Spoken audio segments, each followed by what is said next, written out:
Hi YouTube friends, it's Trish here, and welcome to my little corner of the internet where today I'm going to be talking about episode 3 of the K-drama 39 on Netflix. um, it was, what do I say about this episode? Just general thoughts. I really liked it. It was a little slow going, I suppose, because most of it Mijo was sort of dreading and also just mentally preparing herself to apparently tell Chanyeong that she's sick. I don't know why, I just assumed Chanyeong already knew, but as scenes were happening throughout the episode, I was starting to pick up that I don't think she knows that she has cancer. Which blows my mind, because I don't know if I brought this up in my last episode, but with Mijo finding out from her doctor friend, doesn't that violate HIPAA rights? And I can't assume that Mijo is Chanyeong's primary doctor because Mijo is a dermatologist, like she's specialized in dermatology. So why would she be told about Chanyeong's illness before Chanyeong is even told? The way they had done that scene, the doctor was sort of saying like, yeah, she ordered a CT scan. Okay, something must have indicated or come up in her checkup that made her want to get the CT scan. So anyway, just curious as to how that all is even going about. But anyway, yeah, apparently Chanyeong didn't know that she has, oh, and it's pancreatic cancer. I'm a little embarrassed that I thought it was a brain scan for some reason. I don't know, maybe because of the shape. I wasn't even really looking so far into the details. My mind just immediately went there. So, not the case. She's in stage 4 pancreatic cancer. Other than that, this episode, I mean, Joohee is sweet as ever, but also kind of funny and hilarious. So that was nice, because otherwise it'd be a real downer, you know, if she wasn't there as a character and she had her like funny bits throughout.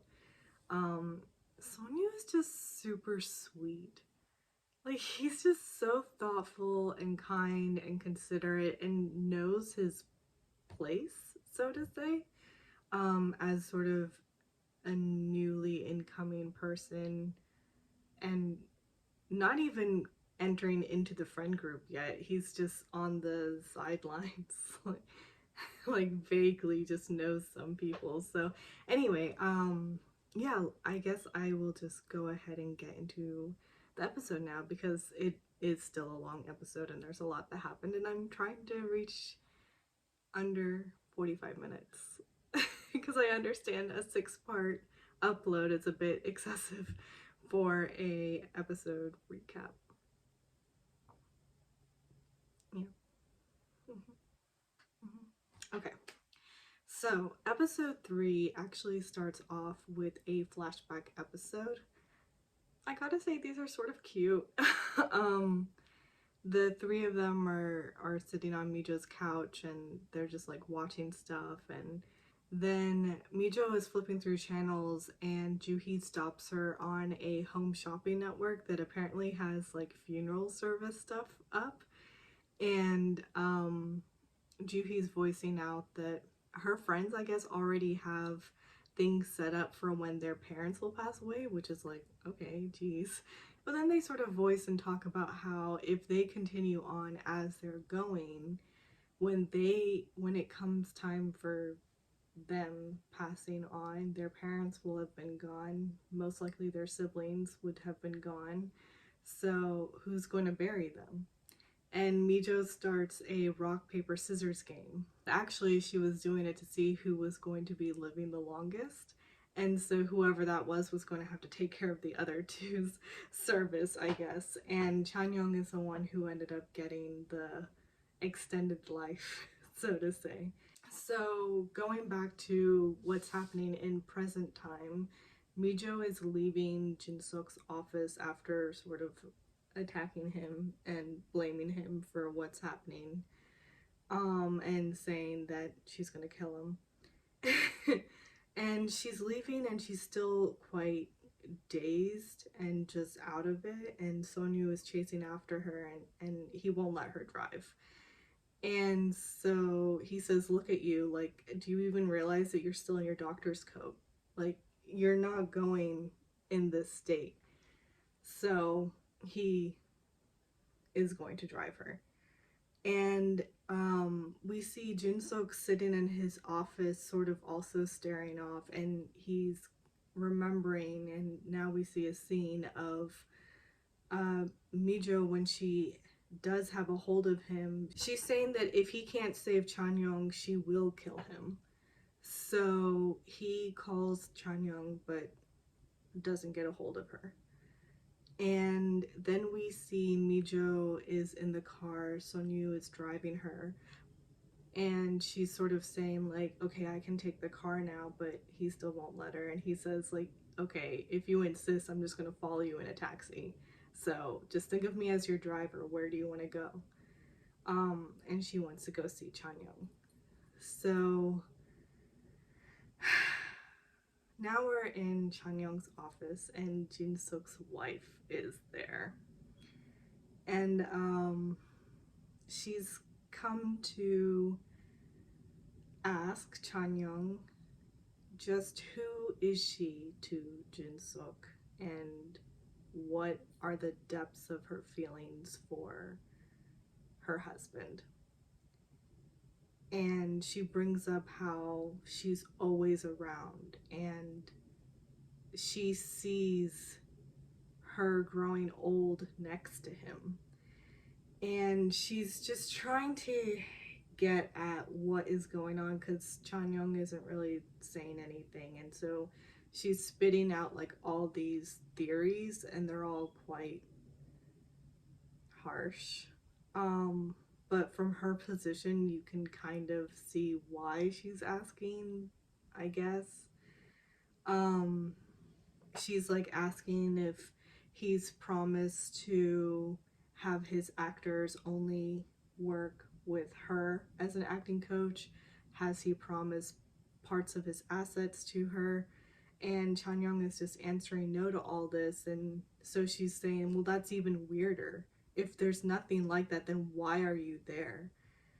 And Mijo is overhearing all of this, and she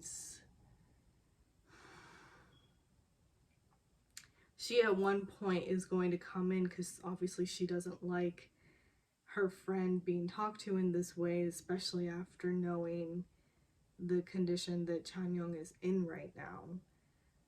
It's finally when Jin-suk's wife says, why are you always around him in this pathetic state? Are you lonely? Then go find a single man. And it's when she calls her pathetic for a second time that Mijo just can't take it anymore, and she comes in hot. She comes in real hot. And she confronts Jin-suk's wife and says, who are you to talk to her like that? And Chanyeong is really surprised by Mijo's reaction. Chanyeong is just surprised at sort of the hostility that Mijo's coming at Jin-suk's wife with. And she's trying to hold her back and tell the wife to leave. But Mijo wants the wife, to apologize to Chanyeong. And the wife says she's old enough to know better, and that life is short, and she should be a decent human being for the remainder of her life. Which, of course, Mijo, I mean, I think she's just beyond furious at this point, but also just so hurt. And so it's like a weird mixture of anger and sadness and hopelessness, and Anyway, she tells her to shut up and she's really getting emotional. And the wife just sort of ignores her and talks again to Chanyoung and asks her, like, are you going to continue being his mistress? Aren't you going to be embarrassed after you die? And then Mijo slaps her. Like, can't anymore. She slaps her. What did she say? Yeah, the wife says that you'll pay for this. And she immediately calls the cops and tells them that she's been assaulted and that they can track her phone, right? And Mijo's just like, assaulted? You haven't seen anything yet. And grabs her by her hair and just like starts yelling and shaking her head around, I guess.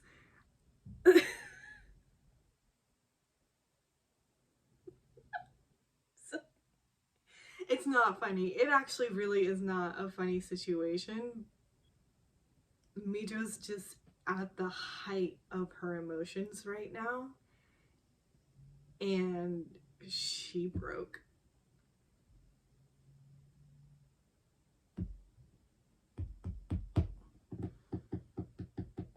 It's really difficult because, I mean, before later scenes in this episode, you would probably,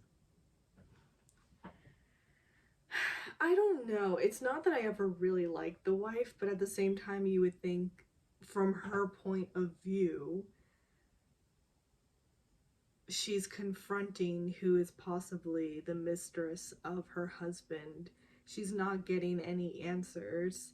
Although, what answers do you really expect to get in that sort of situation? So, anyway, she's yelling at Chanyeong when really she should be yelling at her husband. So it's like you get it, but also it's like you're letting out your anger at the wrong person. Like, your husband is to blame. Anyway, the cops come and Sonu is seeing Mijo enter the back of a cop car and go off. So he didn't leave, because when he had dropped her off, he did tell her to call a driver on her way home.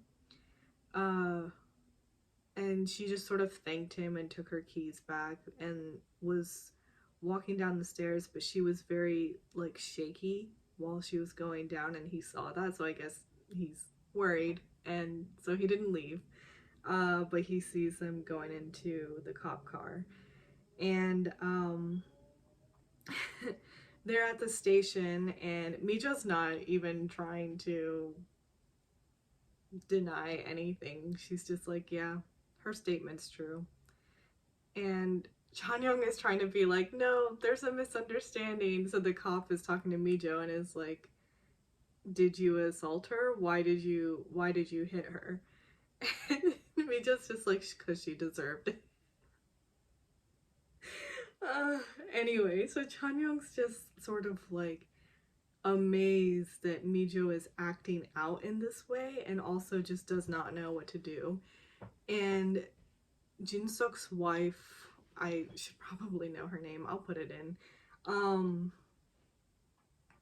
stands up and says that she's going to get a medical report and will send it to the cops, and she declares that she's not going to settle, and then just walks away.